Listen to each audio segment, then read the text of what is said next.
C'est ici qu'ils devaient se rassembler, mais Fierté Montréal en a décidé autrement. C'est la pierre angulaire de la semaine. Moi, ça me met en colère. Voilà.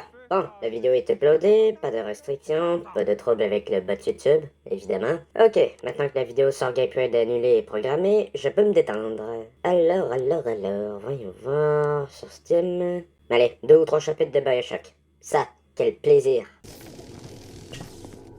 Tiens, ça me rappelle un truc.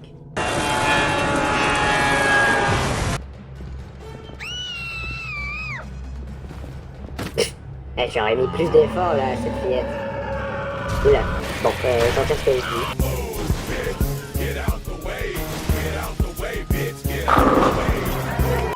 Bonjour, bande de rats. Alors, ce que je m'apprête à vous avouer n'est peut-être pas une surprise pour vous, de toute façon ce n'est pas comme si je vous l'avais spécialement caché, hein. Mais je suis un gros gamer avéré sur mes temps libres. Mes jeux vidéo préférés étant Fallout New Vegas, Brutal Legend, Doom, Dead Space, et enfin, le titre qui représentera le sujet de cette vidéo, Fortnite. Wow! BioShock est un jeu sorti en 2007 sur PC et Xbox 360 avant de sortir en 2008 sur PlayStation 3. Le jeu rentre dans la catégorie des immersive sims, des jeux d'action en vue à la première personne avec des mécaniques propres à certains RPG, comme la gestion d'inventaire, la progression de personnages, l'acquisition d'outils et de compétences, etc. La série des jeux Deus Ex, Dishonored, System Shock, Thief et Stalker en font également partie. BioShock n'est donc pas un jeu vendu en kit qui te prend pour un débilos, même si tu l'es fort probablement, puisque c'est un épisode qui fait appel à une multitude de concepts sociétaux, philosophiques et politiques. Je ne vais pas du tout vous faire ici l'analyse de l'ultracapitalisme et du néolibéralisme, d'autres l'ont déjà fait, et surtout, j'aimerais vous parler d'un concept qui me choque tant il n'a jamais été étudié par qui que ce soit, et c'est l'utilisation faite du mythe de la cité d'Atlantide.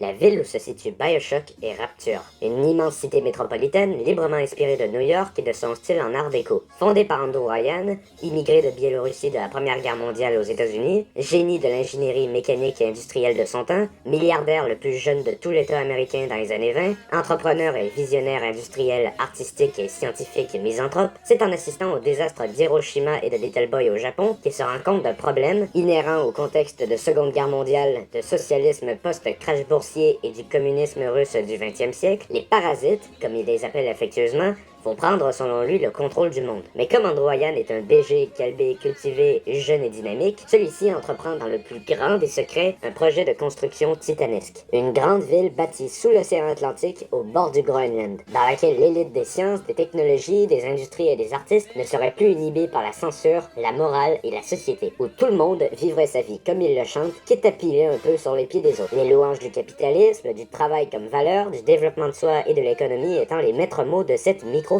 Bref, le paradis fiscal ultime en somme. Bruno le Salé, si tu m'écoutes, rends-toi aux coordonnées suivantes pour qu'on se retrouve entre jeune homme salé, ça devrait t'intéresser. Gros bisous du Québec. Et un petit baiser pour me porter chance? J'ai pas de calvitie, fils de pute. Sur la tombe de mon père, regardez mes cheveux. Sur le corps d'un mec, j'ai pas de calvitie, regardez.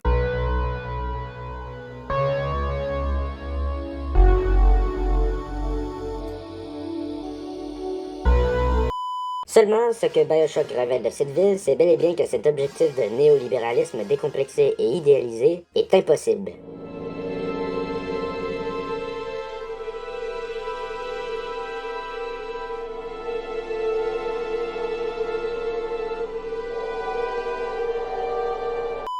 Pour commencer, comme l'a écrit Rousseau dans son recueil Le Bon Sauvage, l'homme apparaît sur Terre comme naïf, curieux et doué de morale. Mais c'est la société qui viendrait alors le corrompre. L'homme étant un être vivant profondément social, ce qui signifie qu'il a conscience de soi et des autres, et même qu'il a besoin de ceux-ci, pour comparer ses capacités, ses ressources, ses qualités et ses défauts, pour ensuite juger du monde et de lui-même. En effet, inconsciemment, nous sommes toujours dans une forme de compétition passive. Il y a toujours plus grand, plus fort, plus intelligent, plus loin et plus vite que moi. Et je serai en compétition avec eux parce que quelque part, je voudrais devenir aussi bon qu'eux, voire plus. Il y a alors une sorte de duel entre chaque individu, basé sur ses attributs, ses aptitudes, ses connaissances ou autres. Ensuite, c'est en analysant nos pairs que l'on peut se fixer des objectifs personnels ou simplement évaluer de ses propres compétences et aptitudes par rapport aux autres. Suis-je suffisamment fort pour aider ou me défendre des autres? Suis-je suffisamment intelligent pour interagir avec les autres, élaborer des stratégies et me créer des outils? Suis-je suffisamment beau, enfin, pour discuter avec un homme ou une femme, pour m'insérer dans un groupe ou faire pérégriner mon espèce?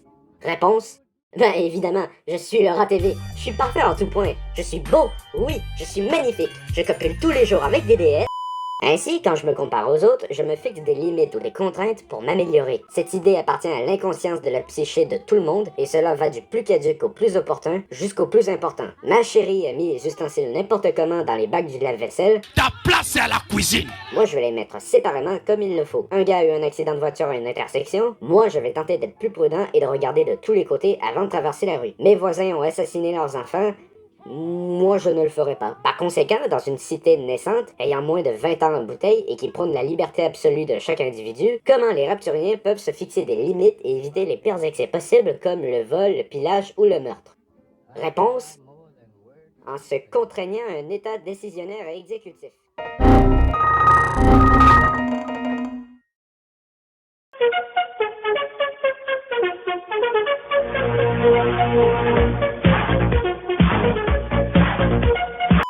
Oui, cela peut paraître contradictoire et je pense que c'était le but. Rapture possède bel et bien un maire, un conseil décisionnaire, un système de sécurité et de surveillance, une police, un système monétaire propre et des lois, ainsi qu'un système de défense au cas où il y aurait un sous-marin qui s'approcherait de trop près. Malheureusement, tout ce système de maintenance de la cité est régi par une espèce de laxisme rationnel. Andrew Ryan le dit lui-même, le slogan de Rapture étant ni Dieu, ni roi, seulement des hommes. Il y a derrière cette phrase les valeurs mises en avant. Pas de gouvernement, pas de religion et pas de socialisme. Or, dans un monde où chacun est régi par le capitalisme, le libéralisme et surtout les lois du marché, pas de gouvernement signifie qu'il n'y aura aucune mesure ni aucune protection quand ces lois du marché se casseront la gueule. Pas de religion, cela signifie que beaucoup de gens ne se référeront pas à une doctrine religieuse qui leur dicterait un code moral ou une éthique. Et enfin, pas de socialisme ou de communisme, cela signifie que dans une société qui a intégré dans ses codes les inégalités de salaire, de richesse et de pouvoir, donc encore une fois, quand les lois du marché seront en position latérale de sécurité, il n'y aura pas de soutien socialiste pour éviter que ces pauvres se tournent vers le crime ou le suicide pour échapper à leur triste réalité.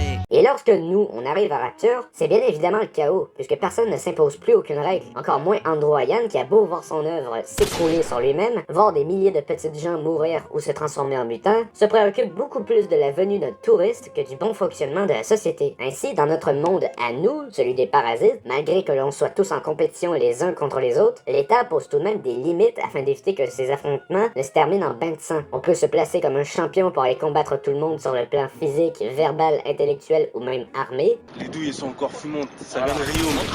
Cependant, le pouvoir étatique public s'imposera à chaque fois pour éviter que cela ne dérape et ne vienne toucher tous les autres.